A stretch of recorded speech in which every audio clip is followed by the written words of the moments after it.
Good evening. It's a change that likely won't catch on years from now, but today it still has people talking. The discussion continues over the U.S. president's decision to rename Lake Ontario. The move has no impact on the name here in Canada and has been widely criticized. CTV's John Musselman has been gathering a reaction along the shores of Lake Ontario. He joins us live with the latest. John. Well, you're absolutely right, Michelle. This has no impact in Canada whatsoever. And many of the people we talked to today are just saying you might as well ignore it. Lake Ontario is more than 300 kilometers long and 85 kilometers wide. It may be the smallest of the Great Lakes, but it's attracting massive international attention, all because of one man. President Donald Trump signed an executive order yesterday to rename it Lake America. Canadians are calling it ridiculous, childish, and nonsensical. It's just a petty person. That's all I've got to say. It's just silly. I mean, I guess he doesn't have any other tools to deal with the trade, and he just wants to rename a lake instead. It makes no sense. I can't believe it's happening, but there it is. I didn't expect him to be president either, so anything's possible. I think these are all just little games of divide and conquer, to be honest with you. So, I mean, and that's kind of what I think about it, and that's what I felt when he tries to rename the Gulf of Mexico. You just see everybody going at each other, right? And I think that is what the purpose of all these little games, charades are, you know what I mean? So. And it's not just Canadians taking issue. Liam Mooney operates a consulting company in Ottawa. He's producing these Lake Ontario baseball caps. He says the orders are coming in from around the globe, including Americans, in response to Trump's executive order. We've had sales all across the world. We've had really remote locations in Canada, rural Saskatchewan and Manitoba, Alberta, Paris, France, Berlin, Germany, Tokyo, Japan, Toronto, Vancouver, Montreal. It's been really, really quite interesting. It's not the friendliest day out here on Lake Ontario. Meanwhile, Adam Van Couverden, the Canadian Olympic kayak gold medal winner and the current Liberal Secretary of State for Sport in Canada, took to the lake to defend it and posted this to social media. The Canadians are up for the challenge. Canadians are made for this. Meanwhile, the president of the Lake Ontario swim team says it won't be changing its name. Quote, when one looks at this, it's obvious it's a childish little jab at Premier Ford and Prime Minister Carney and meant to get under the skin of Canadians. It's a cute little distraction technique he uses to draw attention away from more important things like the economy, trade talks, international wars, and yes, even the Epstein files. And our American neighbors across the lake, the city of Rochester, New York, signed a proclamation today affirming that it will continue to use the name Lake Ontario despite this executive order. Quote, this desperate and flaccid stunt by the president is a clear distraction from the issues that matter most to U.S. voters, the failing economy, housing affordability, and lest we forget President Trump's unwanted and unwarranted war with Iran. And so far, it still says Lake Ontario when you check on Google Maps.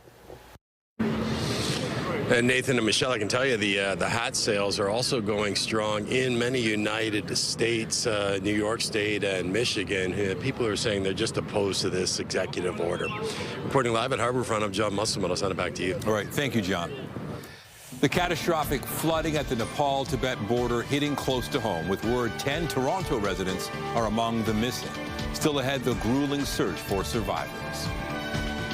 But first, to check on the forecast, here's a live shot. A lovely-looking Friday evening. If you've got plans tonight, things are looking good, and this sunny trend will continue over this weekend. Lindsay Morrison has a look at the current conditions. Hey, Lindsay. Hey, Nathan. How great is Lake Ontario looking in that live shot? And yes, it is the final weekend of August. Welcome to it. It's looking pretty good overall weather-wise, including starting with tonight. 21 degrees at Pearson Airport. Noticeably cooler today compared to the last couple of days. Low humidity, comfortable temperatures. We do have a southerly breeze right now off Lake Ontario, and that's keeping many communities comfortable as well. A little bit of fair weather cloudiness mixed with the sun. It looks like it's going to be a partly cloudy sky for tonight. Evening looks great if you're hoping to maybe hit up a patio or whatever your Friday evening plans entail. The weather should cooperate. Overnight tonight, we are seasonably cool at about 13 degrees. We do have a little bit of wet weather to talk about for the end of the weekend. We will get to that in your weekend forecast and take you through the 7-day coming up. For now, though, Michelle, I'm going to send it over to you. Look forward to it. Thank you, Lindsay. Also Also tonight, new video in connection to a suspected arson after several cars were torched outside a Scarborough MP's home. The security footage police want you to see. Cycling advocates are holding a rally tonight in the ongoing push for safe ways to travel in the city on two wheels. Tonight's event comes in the wake of an Ontario Court of Appeal decision allowing the removal of some bike lanes. CTV's Mike Walker joins us live from a parkette near Castle Frank Station with more. Mike. Well, Nathan and Michelle, close to 100 cyclists have gathered here at this park. And less than a half hour from now, they will take part in a mass protest ride that organizers say is meant to show opposition to a court ruling recently that gives the Ford government the green light to move forward with its plans to remove bike lanes from some major roads. Now, earlier this month, the Court of Appeal ruled that removing the bike lanes is not a violation of charter rights and that the existence of bike lanes depends on legislation. Now, this reversed a ruling from the lower courts. The Ford government passed legislation back in 2024 enabling it to remove 19 kilometers of bike lanes along Yonge, University, and Bloor. Now, advocates are raising safety concerns following the Court of Appeal ruling. They say if the infrastructure is removed, it could lead to an increased risk of serious injury or death. We spoke with David Shelnut, a lawyer who represents cyclists, a few moments ago. Here's what he had to say. Not so long ago, the Court of Appeal approved Doug Ford's plan to rip out existing bike lanes, saying that our health and safety doesn't matter. So people are coming together in a huge number to show, listen, we're out here, we deserve to be safe. And with the municipal election going on, there's a lot of flip-flopping on this issue of bike lanes, and we want to let elected officials in the city know that, that we are here and we vote. Now, the Ford government has called the court's ruling a victory for common sense. A spokesperson for the Minister of Transportation reiterated to me today that the government's intent with removing the bike lanes is to ease gridlock and that these bike lanes should be on secondary roads, not the busiest streets. As for a timeline on when the government intends to remove those bike lanes, the government hasn't specified just yet. Reporting live on Mike Walker, Nathan and Michelle, back to you. Thank you, Mike. And staying on the roads, a man in his 60s is dead following a major crash in Brampton. It happened shortly before 1:30 near Queen Street East and Delta Park Boulevard. Police say it appears a tractor-trailer was waiting to turn left when another vehicle struck it from behind. The van's driver was taken to hospital with life-threatening injuries and later died. Police on the scene say the truck driver remained on scene, not physically harmed, but shaken up. There's obviously probably cameras in the area, so officers will be canvassing. That will be part of the investigation, figuring out speed to really determine what occurred here and how this happened. The Peel Regional Police Major Collision Bureau has taken over the investigation. Road closures remain in effect in the area. The Ontario Court of Appeal has rejected a constitutional challenge linked to the Ford government's about face regarding the province's Greenbelt. Developer Minotaur Holdings Inc. sued back in 2017, arguing its 210-acre parcel of land should not have been part of the protected land reserve. A 2022 settlement saw the province agree to redesignate 37 acres, but that move was reversed in 2023 as the Ford government walked back broader plans to permit development on Greenbelt land. Auditor General and Integrity Commissioner reports found certain developers were unfairly favored in the process, which remains under RCMP investigation. Minotaur argued the legislation returning the land violated the judiciary's jurisdiction. The appeal court ruled 2-1 that wasn't the case. Toronto police are sharing new details and dramatic new video in connection with an alleged arson outside of Scarborough MP's home. Last night, we showed you a version of this security footage, now shared by investigators. It was captured early Thursday in the Bellamy and Lawrence area. A suspect can be seen pouring accelerant on several vehicles before igniting the liquid and then running away. 2 cars were destroyed and a third was damaged. Police say they're looking for a suspect with a light complexion and slim build who fled in a black Hyundai sedan. Scarborough Centre Liberal MP Salma Zahid thanked first responders and neighbors who reported the incident. And she said she didn't want to speculate on the possible motive. Prime Minister Mark Carney and Mayor Olivia Chow condemned what they called a cowardly act of violence and intimidation. Police have also released images of a vehicle wanted in connection with a hit and run that left a 34-year-old woman seriously injured. Investigators are searching for a white hatchback speeding southbound on Lansdowne. Police say the vehicle left the scene after striking the woman. The incident happened around 8:30 Wednesday night when the victim was crossing Lansdowne at the crosswalk at Brandon Avenue. The woman was taken to hospital with serious non-life-threatening injuries. And a man was sent to hospital following a stabbing near Dundas and Sherbourne early this morning. Police were called around 2:15 for reports of the stabbing. When they arrived, they found a man in his 30s suffering from a stab wound. He was taken to hospital with non-life-threatening injuries. Investigators have not released any details about suspects, and they're asking anyone with information to come forward. York Regional Police are ramping up their search for a missing 28-year-old woman. They've released these images of Andrella. Police say she is vulnerable and her family is concerned for her well-being. She was last seen between 2 a.m. and 4 a.m. today in the area of Highway 7 East and Warden Avenue. Police have set up a command post in that area and say there is a significant police presence. This area is quite difficult for officers to search. We have a lot of buildings that have multiple stories. We also have a lot of green space.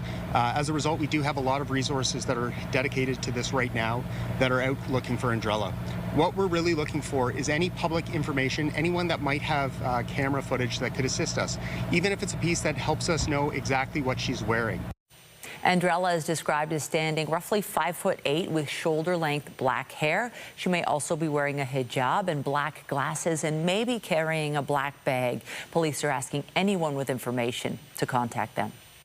Part of Jones Avenue in the city's East End remains closed as crews repair a sinkhole caused by a broken water main. This was the scene near Jones and Boultby Avenue. Crews have since filled the sinkhole, but repair work is ongoing. The city says Jones will remain closed between Boultby and Myrtle Avenue for at least the next few days. Today is the final day for early voting in 3 provincial by-elections in the GTHA. Advance polls in Scarborough Southwest, York Simcoe, and Hamilton East Stony Creek are open from 10 a.m. to 8 p.m. today. The deadline to apply to vote by mail it's already passed, 6 p.m. Election day for the 3 by-elections is Thursday, September 3rd. Well, it was an astonishing heist of gold and cash from Pearson Airport 3 years ago. Now we're learning that Air Canada and Brinks have settled their lawsuit over who should pay for the more than $20 million stolen. As CTV's John Woodward reports, it's been an expensive lesson for both companies. Back in 2023, thieves walked away with more than $20 million in gold and cash that had arrived on an Air Canada flight to Pearson Airport. An astonishing crime police said at the time was in part an inside job. This one is a carefully planned and well-organized group of criminals from both inside and outside of airport facilities that orchestrated this theft. Brinks said in a court filing it paid millions back to its Swiss clients and then sued Air Canada, but got a nasty surprise. A federal court judge found Air Canada owed just $18,000, under 1,000th of what the shipment was worth. The court found Brinks didn't declare a value on the shipment, and so an international treaty limited Air Canada's liability to just $40 a kilogram, the same as if an average passenger lost an average suitcase. I can understand that most viewers might be surprised to learn about this, but Brinks should not have been surprised to learn about this. Brinks appealed last year, saying they used Air Canada Secure and used words like valuable, special supervision, and the word gold repeated at least 13 times. They also wanted to publicly disclose Air Canada's confidential security process and highly commercially sensitive confidential rates. Then the case went silent. No word from Brinks on why. Air Canada simply saying in a statement to CTV News this week, "We can confirm the appeal has been discontinued. We are pleased the matter has been resolved." The company wouldn't confirm an amount. Trade lawyer Gavin McGrath saying a settlement was probably more than the $18,000. Even if there's only a 5% chance that we lose, now we're on the hook for $20 million. So, a reasonable party looking at that economic situation would have a strong incentive to pay a significant sum of money to avoid that risk. That leaves the question of who did the crime itself. One suspect was sentenced to 13 years in the U.S. for smuggling guns police alleged were bought with the stolen gold. Several others, including 2 former Air Canada employees, are expected back in a Brampton court in September. John Woodward, CTV News. Thursday was another quiet day for new forest fires across northern Ontario. As of yesterday evening, there were no new wildland fires confirmed in the northwest region, although 59 were burning, and the Rinker Lake Complex fires north of Thunder Bay are still not under control. No new wildfires in the northeast either. Officials say a good amount of rain in the Hudson Bay lowlands put out a lot of fires, bringing the number burning to 17. And in BC, a wildfire that forced the evacuation of an entire community is now being classified as being held. The Bold Range blaze is expected to remain within its current perimeter of about 252 square kilometers west of Summerland. The flames destroyed or damaged around 150 structures in the area and caused about 20,000 people to flee. There are around 200 active fires in that province, with about 90 burning out of control. The federal government now says there are 32 Canadians missing, including 10 from Toronto, after this week's devastating floods in Nepal. At least 570 people are dead, and now a secondary lake formed by the collapsed glacier is threatening to trigger further flooding. CTV's Geneviève Beauchemin has the latest. Desperation grows for the families of the nearly 2,000 missing. And the danger hasn't passed. Rain is pushing water levels up, increasing fears of more flash floods and complicating rescue crews' grueling search for survivors. We lost everything. He's our everything, says Samjana Thing. She's searching for her brother. 32 Canadians, including permanent residents, are still unaccounted for. Shubakshi and Sumit Rala traveled from their home in British Columbia to Tibet's Mount Kailash for a pilgrimage. Their young daughters haven't heard from them since 2 hours before what scientists say was a catastrophic glacier collapse. I just hope that the Canadian government can help us find our parents. I don't know what I'm going to do without my mom and dad, so I just hope that I meet them soon. A team of 5 Canadian consular officials and the honorary consul in the region are on the ground.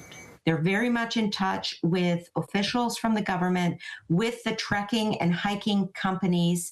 A nonprofit spiritual organization, Isha, reported 12 Canadians, including 10 from Toronto, 1 from Montreal, and another from Ottawa, were on a trek. The group checked in at 9:05 from the Kerrong Immigration Centre. At 9:14, this happened.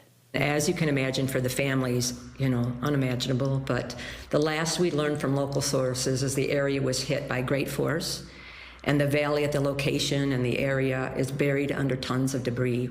Families around the world are now watching and hoping there will be news of their loved ones soon.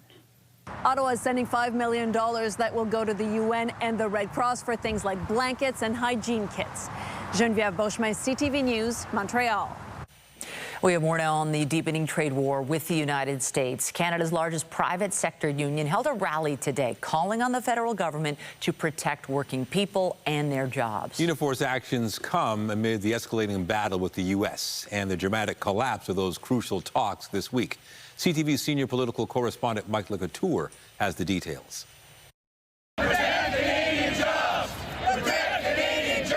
They came by the hundreds to march on Parliament Hill. Workers from Canadian industries hit hard by tariffs like forestry and autos. They were all united around one message and one opponent. Hey, hey, ho, ho, Donald Trump has got to go. The impact of this trade war hasn't trickled down to the people here, but they're bracing for it. I'm worried about all these workers we have here, right? That's the main concern with most people at the protest, given how the U.S. is attempting to move more manufacturing back to American cities. People are tired of being scared of losing their jobs. They're tired of trying to figure out how we're going to survive here in Canada when we have to deal with the threats, constant threats every day, like what's tomorrow going to bring.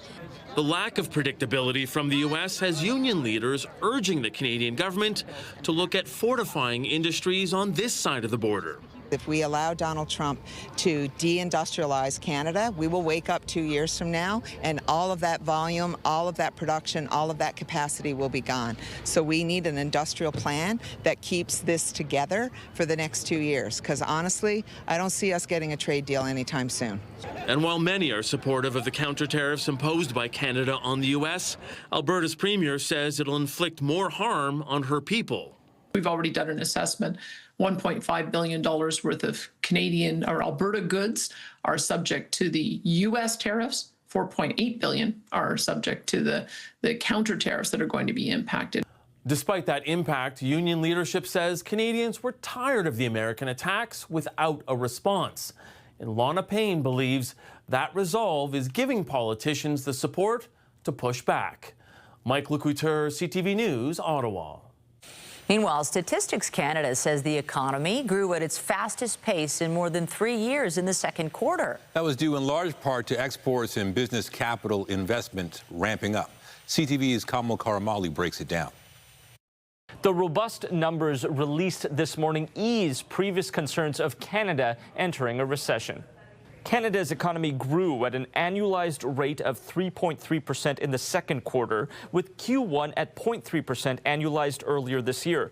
2 straight quarters of growth has Canada avoiding a recession, and a large part of that has to do with exports rising 3.5%, household spending and business investment also trending up, and most notably a 27% surge in auto exports. That 27% jump may sound surprising during a trade war, but it largely reflects auto production rebounding after declining during the previous 2 quarters, partially because of trade uncertainty. Economists warn business investment remains below pre-pandemic levels, with the latest trade dispute threatening to slow that recovery. We need to see continued investment by business in order to get the expansion that will create the kinds of jobs that then will benefit workers and their communities. StatCan's early estimates showed the economy was essentially flat in July, so although we saw a very strong spring, the momentum may already be cooling. Kamal Karamali, CTV News, Toronto. People from Ebola-affected countries will continue to be banned from entering Canada for another 30 days. Decisions on immigration and visa applications from residents from the Democratic Republic of Congo, Uganda, and South Sudan will remain on hold until September 28th. The federal government is also keeping a 21-day quarantine for anyone who returns from those 3 countries. And foreign nationals who have been in the DRC within the past 21 days will continue to be barred from flying to Canada. The fastest growing Ebola outbreak in history has resulted in almost 5,800 confirmed cases, including more than 2,700 deaths. Russia bombarded Ukraine for a second straight day, hitting apartment buildings and storage depots, among other targets. 1 person was killed, 2 others were injured, as Moscow resumed its attack on the Kyiv region. The strikes damaged 14 warehouses, 16 homes, and 3 apartment buildings. Elsewhere, 5 people were injured in an attack on Zaporizhzhia. The strike ignited a massive fire at a shopping center in the southeastern city. The Kremlin is also taking aim at the power grid in what Ukrainian officials say is an annual campaign to weaponize winter. 2 beluga whales and 4 dolphins from Marineland have now arrived at their new home in Spain. The aquarium in Valencia says they will be in an area not visible to the public for the first few weeks. That's because they first need to understand how the new arrivals communicate, behave socially, and what each individual is like. Marineland shut its doors in 2024, starting a race to find new homes for its 30 belugas and 4 dolphins before they would be euthanized. In January, Ottawa approved a plan to export the whales to 5 marine parks and aquariums. In addition to Valencia, the facilities are in Chicago, Atlanta, San Diego, and San Antonio. In Houston, Jeremy Hansen became the first non-NASA astronaut to receive America's highest space honor. We honor a Master of Science and Physics, a fighter pilot, a great one, and a beloved member of the astronaut team, mission specialist, Jeremy Hansen. On Artemis II, Jeremy became the first non-American in history to travel beyond low Earth orbit. He documented lunar terrain while contributing enormously to space science and physics research. And along with Christina, he helped the crew stay healthy and develop standards and best practices. Jeremy, thank you very much. Great job. The London native and his Artemis II crewmates received the American Congressional Space Medal of Honor. It recognizes astronauts who've distinguished themselves and contributed to the well-being of the world. 3 months after returning from the historic flyby of the moon, Hansen announced his retirement from Canada's astronaut program. He's now focusing on finding ways to keep pushing the country's space industry forward. Meanwhile, stargazers in many parts of the world were treated to a memorable sight early today. This was the view of a partial lunar eclipse over Spain this morning. The phenomenon began at 4:25 local time, reaching its maximum at 6:12 a.m. A partial lunar eclipse happens when the moon passes through the Earth's shadow. It moves from full illumination into near darkness. But some sunlight continues to reach the lunar surface after being filtered and bent through Earth's atmosphere, and that gives the moon its reddish hue. The eclipse was visible across much of Europe, Africa, and the Americas, including Toronto. Coming up, she is one devoted fairgoer, and now 80 years of visits to the CNE have earned her something money can't buy: the first ever golden ticket. And I'm Pat Foran. Coming up on Consumer Alert, many of us are trying to source Canadian products, but some labels can be confusing. A viewer was surprised to buy what was sold as Canadian beef, only to find out it was actually from the U.S. We investigate. That story is just ahead. The weekend is here, and unlike last weekend, we are expecting it to be a dry Saturday in most areas. We're also going to crank up the heat a little bit. Sunday could be dry for the first part of the day, but we are going to watch in the afternoon for an increase in cloudiness.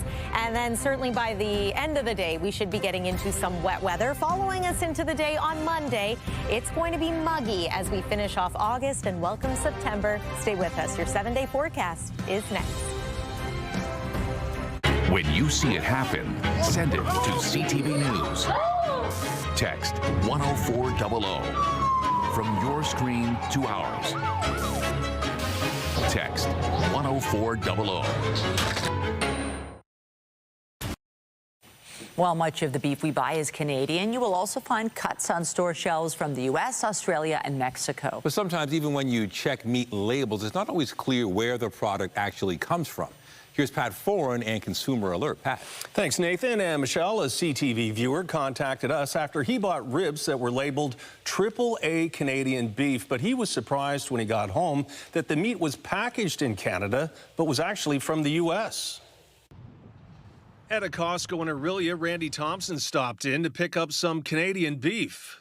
I purchased some short ribs. On the front of the label, it says Kirkland brand, cut from Canada AAA beef. But Thompson says when he got home, he noticed another label on the back of the package. It says cut from USDA beef and product of USA, processed in Canada. He returned to Costco to try and get answers, but didn't.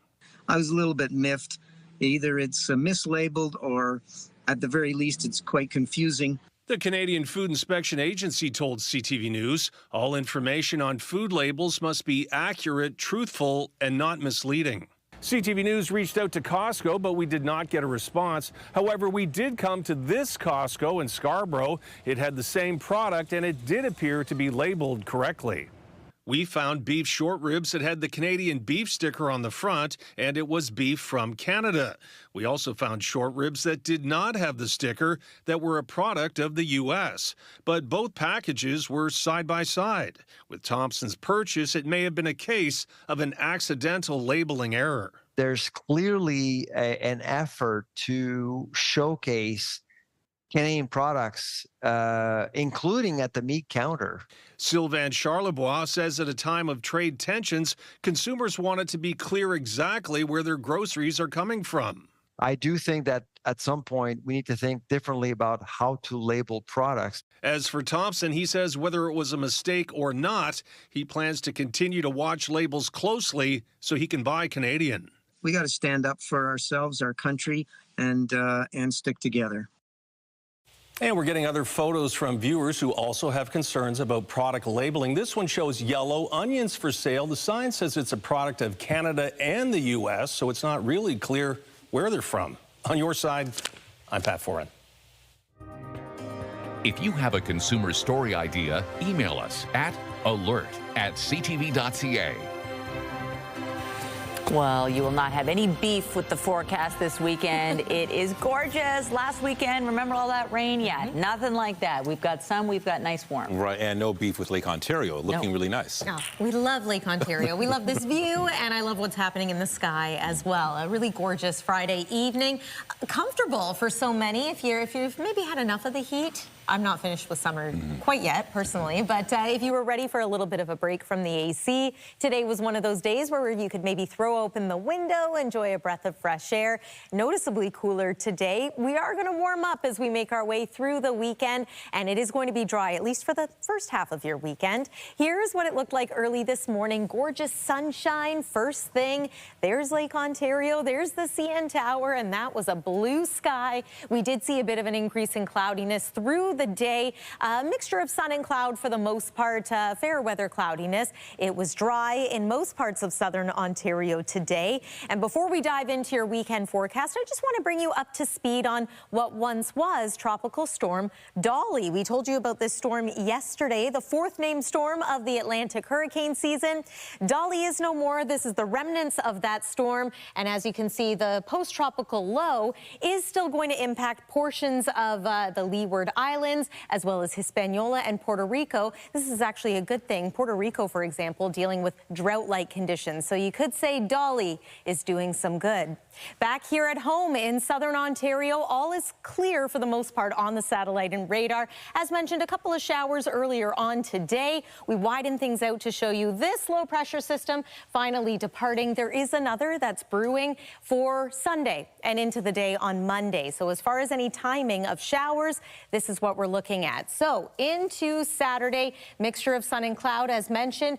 I'm going to pause this as we make our way into the overnight hours. If you're doing some camping or heading to the cottage, might experience some late day showers in that part of Ontario. It's possible we could get a passing shower Sunday morning, likely not to last all that long. Better chance of seeing some scattered wet weather into Sunday afternoon. You'll notice that it is a cloudier day compared to Saturday. And then over toward London, Goderich, even the city of Hamilton, this is where some of the steadier rainfall could happen, and that's late Sunday, overnight, and into Monday morning. Monday itself, still the chance of some wet weather, and it is going to be muggy that day. We'll get to that part of your weather story next, what it feels like out there. 20 degrees right now at Pearson Airport, feeling more like 22. Low humidity today and tonight. Some single-digit lows in places like Waterloo, Peterborough, Bancroft. Even 13 degrees in Toronto is just on the cool side of seasonal. Tomorrow, this is a little warmer than normal. 26 degrees is going to feel closer to 30. Nice day to head to the CNE or whatever else your Saturday plans may be. Nice day for being outside. Again, though, it is Sunday that we see that chance of wet weather, and even the Haliburton area tomorrow, chance of a shower or a quick storm. There's your 7-day forecast. A bit of an unsettled pattern building for the early part of next week, but the final day of August, it's going to feel like 34, and the first day of September is going to feel like 38 once you take the humidity into consideration. That's the weather for now. Nathan, over to you. Thank you, Lindsay. Also tonight, is that who I think it is? Toronto's own Mike Myers feeling the music in the subway, where this fun moment was captured and the TTC's reaction.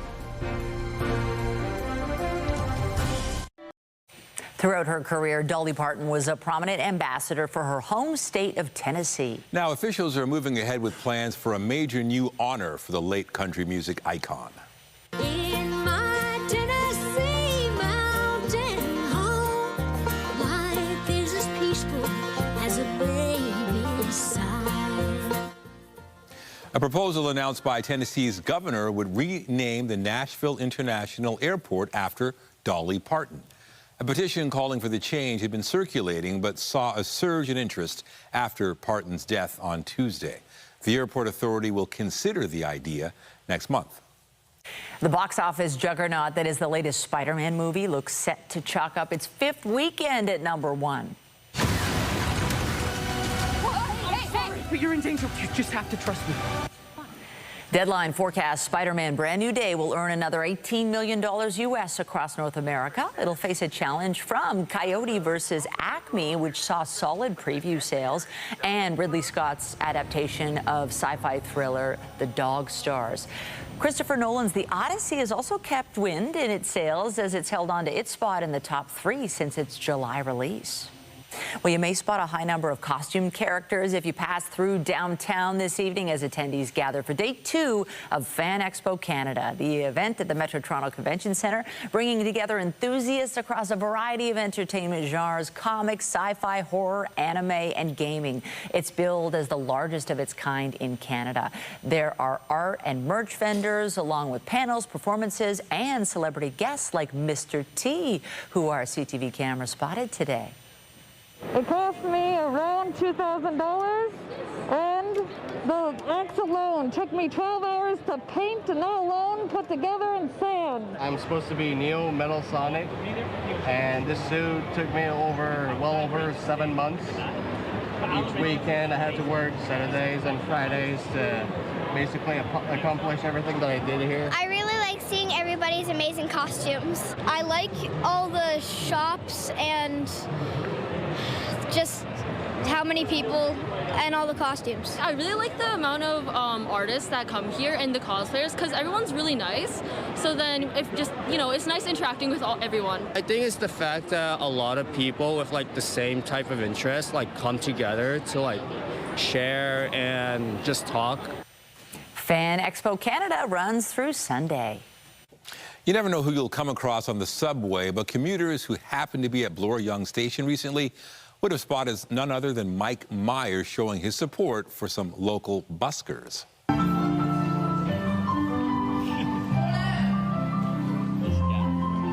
In a video posted to his Instagram account, the comedian is seen dancing along to a piano performance quite well, with the caption saying it's kind of chic to dance in the subway.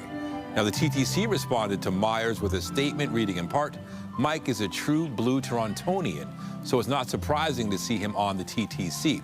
Being a Scarborough kid, the only thing that could have possibly made this truer to form is if he was doing it at Kennedy Station. Good either way." Great moves. And there are no scheduled closures this weekend on the subway or LRT lines, but the TTC is holding an event celebrating this year's opening of Line 5 Eglinton. No celebration was held when the soft launch of the service took place back in February, but tomorrow at Cedarvale Station, officials say they will bring together live local entertainment and vendors from along Eglinton. There will also be special Line 5 themed giveaways. Line 5 Fest runs from 10 a.m. to 3 p.m. tomorrow. After the break, the Blue Jays try to keep pace in the wild card race, hosting the Seattle Mariners at Rogers Centre. We touch base with fans. In business, Washington's latest demands and tariffs have divided premiers on how best to respond in this trade war. The Alberta premier today weighing in. BNN Bloomberg's Morella Fernandez has that. Premier Danielle Smith says threatening to cut off or levy Alberta's energy exports to the U.S. isn't on the table, but offering more oil to the U.S. should be. The U.S. imports about 4 million barrels of Alberta's crude a day. The premier says Ottawa should offer them 1 or 2 million more in trade discussions. The premier says she can't see a time when it would make sense to tax energy sent south, but she does understand the need for retaliatory tariffs. Here are the closing numbers for the day. The Canadian dollar's up to 71.94 U.S. West Texas Intermediate down to 83.40 U.S. a barrel. Western Canadian Select is up to 64.84, and the TSX lost 280 points today. Those are your business headlines. I'm Morella Fernandez. The Blue Jays hope to keep their playoff hopes alive when they begin a weekend series with the Seattle Mariners tonight. The team was handed a massive loss against the Royals last night, 13-2, dropping the series with Kansas City. CP24's CJ Nelson is outside the Dome talking to fans ahead of Game 1 against Seattle. CJ. Nathan, Michelle, last night might have been one of the lowest points of the Jays season. A brutal 13-2 loss against the Royals, but the Jays don't have any time to lick their wounds. They are still 3.5 games back from that final AL wildcard spot, so every single game matters right now. But it was just brutal last night, and you even heard it from the fans. At one point being down 10-0 in the 6th inning, the fans were booing. You could hear it throughout Rogers Centre. Vladimir Guerrero Jr. also went 0 for 3 and heard boos from the crowd. He definitely hasn't been performing this season, especially after signing that massive 14-year, $500 million contract. And we have been speaking to fans throughout the day asking, do they still believe the Jays can make the playoffs and what changes they would like the Jays to make? Take a listen. It's got to be a combination of a lot of good runs, a lot of good games where like they can put together a lot of wins. They can't have this lose a game, win a game, lose a game, win a game thing over and over again. They leave these guys in, the pitchers in too long sometimes. I don't know. I'm kind of Schneider's. I don't have a lot of faith in them right now. It is the Jays. I don't know. They like to keep us on the on the string. So we'll see if they do that final push and get the job done. And with 3.5 games back and 27 games left, the margin for error is extremely small. But the Jays are hoping to get it done against the Seattle Mariners tonight. First pitch is at 7:15. Reporting live from outside Rogers Center. I'll send things back to you. All right, thanks, Cedra. The shorthanded tempo also play tonight. Rajay Johnson, 3 for 5 from the field. How about Kiki Rice? Oh, that was nice. The Tempo lost 90-78 last night in Seattle, where they were without their top 3 scorers. They're hoping for better luck in Las Vegas, taking on the defending WNBA champions tonight. Toronto's lost 2 in a row, and the Aces haven't played since beating the Tempo on August 23rd. Just ahead, the CNE's first ever golden ticket, one of a kind, awarded to one very special guest. After the break, we'll introduce you to the woman now lucky enough to have it and tell you why this golden girl was chosen. Tonight, is Canada ready for an extended trade war? Businesses are realizing they've been performing better than they expected. New data reveals the strength of the economy despite attacks from the U.S. Later on CTV National News and watch on Crave. Get Toronto's top stories, breaking news alerts, and watch live. Download the CTV News app. We have some good news to share with you. York Regional Police just provided an update in the search for a missing 28-year-old woman. Police say she has been found safe and she has been reunited with her family. Police would like to thank the public for their assistance. With the Toronto International Film Festival kicking off in less than 2 weeks, cinema fans are continuing to secure their tickets to screenings. Yesterday was the ticket booking window for individual members who didn't get early bird membership. And today, the site opened up access to TIFF insiders and those with under 25 free passes. The general public can buy tickets starting Monday. TIFF runs September 10th through to the 20th. Finally tonight, it's an achievement decades in the making. 81-year-old Barbara Batten hasn't missed a trip to the Canadian National Exhibition since 1945. And today she was honored for her continued support and loyalty to the fair. CTV's Beth McDonnell was there. Barbara Batten enjoying the birthday game with her family at the CNE is a long-standing tradition. The 81-year-old has been coming every year since she was born for 81 years, and today that devotion was celebrated at a special ceremony. It is my great honor to present to you the very first golden ticket for the CNE. Totally amazing. Who would have thought? I mean, I come here because I love the CNE. Batten's family attendance at the fair dates back to the 1930s, creating cherished memories. From her father taking part in musical competitions with his harmonica to coming with her sister Donna, whose last wish was to visit before passing away. For Batten, the CNE is a time to come together with loved ones and have fun. I love the dog show, and everyone says, oh, we've seen it so many times. I said, I don't care. I want to go to the dog show. I love the ice show, anything, any magic show. Her baby sister, Elaine, got the ball rolling on the special to-do. She contacted the CNE hoping it might write her a nice letter, but never expected such a gathering or a golden ticket. The recognition alone, I was blown away. It was really special, the effort that was made to have her celebrated, and she's so kind and giving. She's the first one to rally everyone she can, friends included. While Barbara Bratton's golden ticket is the first, the CNE says it won't be the last. It's encouraging families to share stories on social media and email so it can award future golden tickets. Golden tickets come with free admission for life. Batten's golden ticket was presented as multiple generations from her family watched her receive it. It was amazing. It was good to see. I know she's super happy. It makes it feel special. It makes me want to carry it on even to my kids and my grandkids as well. Was this golden ticket a surprise? Definitely. I had no idea. I did not know that I was going to be receiving anything. I was just told to come, and they were just going to say that I'd been 81 years here. But this is a lovely gift. Honoring 81 years of consecutive amusement at the CNE. Beth McDonnell, CTV News.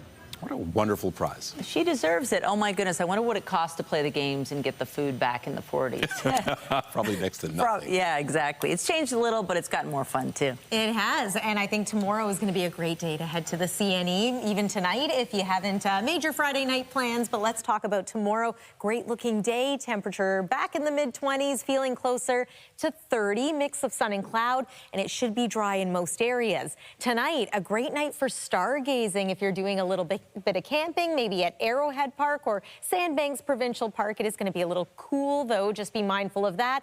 And yes, as we progress through the weekend, if you are camping, you are likely to encounter a bit of wet weather, especially Sunday and into Monday. We are warm early next week, and hey, Wednesday of next week is looking like a great day, too. Michelle and Nathan. Thank you, Lindsay. That's it for us, but be sure to join Heather Butts tonight at 11 for CTV National News, followed by Zoraida Almond with their next local newscast at 11:30. Meantime, our coverage continues anytime on CP24 and at ctvnewstoronto.ca. For Lindsay Morrison and all of us here, thanks for watching and have a wonderful weekend.